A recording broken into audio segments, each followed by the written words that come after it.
Welcome back to Unknown Fantasy Origins, the show where we take a look at backstories behind concepts seen in TV, film, and gaming.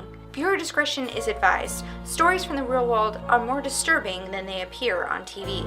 In 2011, a new cable series broke records and impressed critics and fans alike with FX's American Horror Story. After its highly successful first season, each progressive season has been a self-contained plotline focusing on different horror elements. The first being the murder house, the second an asylum, the third covering witches, the fourth freak show, and the fifth wrapped up with a hotel plotline. The next few episodes of UFO are going to focus on real stories behind plotlines seen on this popular TV show. Focusing on the first season, it revolves around a family that moves into a notorious murder house that turns out to be haunted by generations of ghosts. Each ghost has a story and a reason for why they are trapped in this house for all eternity. Several of the plotlines are based on real-life events, and in this episode we are going to look at two of them.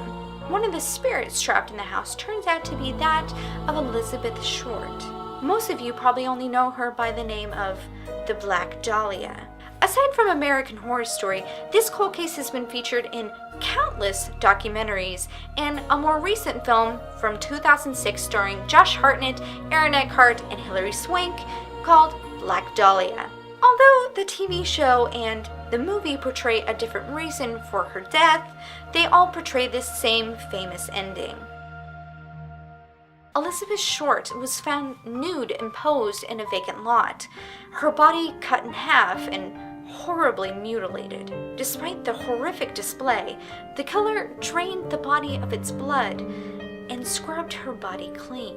The media covered the murder for about 2 straight months on its front pages, creating the moniker of the Black Dahlia, which they used more than Elizabeth Short's actual name. But this fame was not how Elizabeth intended to gain it. She wanted to be an actress, a Hollywood starlet. She was born in Boston, Massachusetts, where she was one of 5 daughters in her family. Her dad abandoned her family when she was about 5, and that was when she developed a love for the movies in his absence. By the time she was a teenager, she had already decided that she wanted to be an actress. Once she was in her 20s, she had already moved out to Los Angeles, where she was working as a waitress, waiting for her big break. Sadly, she never made it past the age of 22. January 15th, 1947, the case was opened when her body was found by a local female resident just off of South Norton Avenue. Despite their best efforts, the police investigation brought a lot of false confessions and bad witnesses. One person claimed to see a black sedan in the area in the early morning hours, but couldn't give any more details than that. Little evidence and no leads meant that the killer was never found, and the case went cold. The mystery of who the killer is has kept this case almost as famous as it was when it happened. The last updates we heard on the case were around 2013, when a retired police sergeant, an author, and a police cadaver dog decided to start their own investigation. This police dog had been trained to detect decomposing flesh. They claimed to have found incriminating evidence on a Dr. George Hodel, who turns out to be the author's father. The author had always believed his father had killed Elizabeth Short. In February, they searched the father's house, finding several areas of human decomposition in the basement. Soil samples were sent off for testing. They also found a recording of his father saying this: "Supposing I did kill the Black Dahlia, they couldn't prove it now. They can't talk to my secretary because she's dead." The soil came back showing chemical markers of human decomposition. The author, a former detective, believes that the doctor is tied to 10 other unsolved murders of young women in the area. Hodel actually went through his father's things after he died and found many things that implicated him. He had already suspected that his dad had killed many times before he fled to Asia in the late 1940s. They used to live in the old Soden house, which is actually where they took the dog to investigate. Records show that the police were suspicious of the doctor at the time and had planted a bug in his house. Transcripts show that the doctor had discussed the Black Dahlia, and once it even sounded like a woman was being attacked in the basement. It could be that the doctor murdered these women in and around the house and even buried some of them on the premises nearby.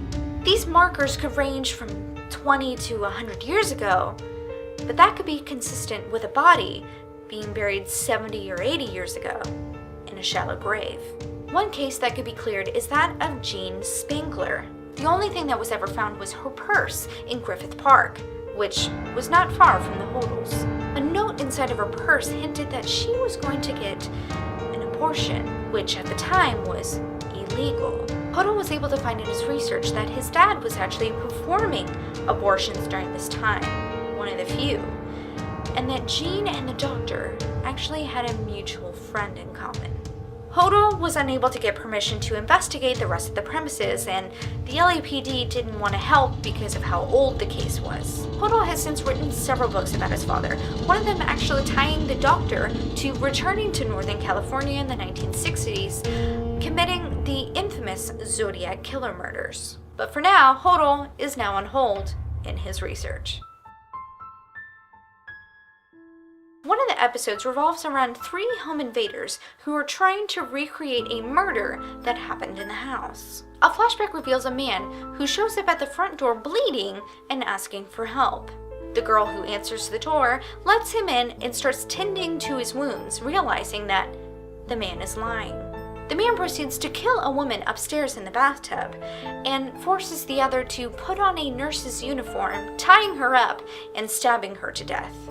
The show's creator Ryan Murphy has admitted that the story was inspired by Richard Speck's massacre in Chicago, Illinois. July 14, 1966, 8 student nurses were brutally murdered in their group residence in Chicago, Illinois. He used a gun and a knife to tie them up and rob them.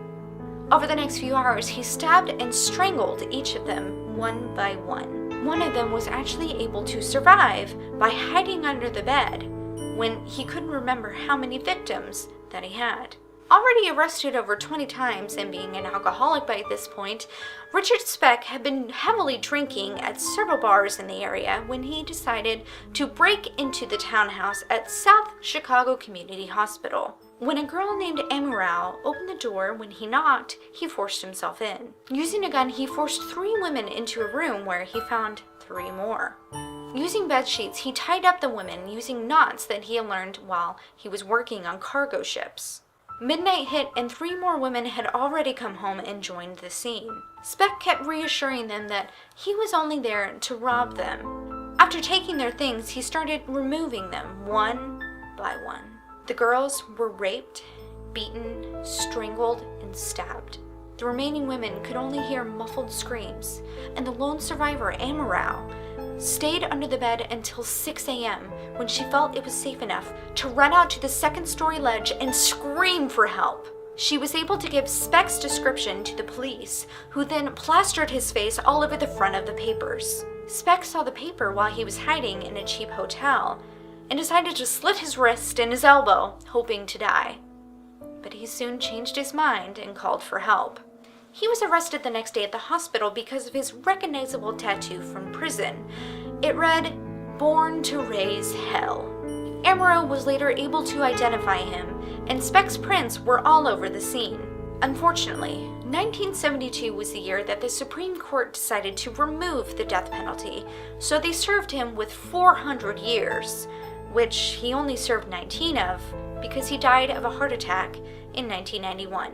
A video was released 5 years after his death that showed an interview with Speck. It showed him discussing the murders with absolutely no remorse. The sight of Speck is disturbing. Speck is seen to have grown breasts by using hormone treatment that he received in prison and is actually wearing women's underwear. He boasts about using drugs and having sex with inmates and just having fun. The way he had managed to survive in prison because of what he did was by giving up his manhood and in turn degrading himself in the same way that he had degraded those poor girls that night. When the video was released, the public was horrified, and they often cite this video as justification of why they should bring back the death penalty. So, do you believe we're getting closer to the murder of the Black Dahlia? Do you think justice was served for the victims of Richard Speck? Which did you think was scarier, fact or fiction? Whether you believe or not is up to you. Whether you've learned something today is up to me.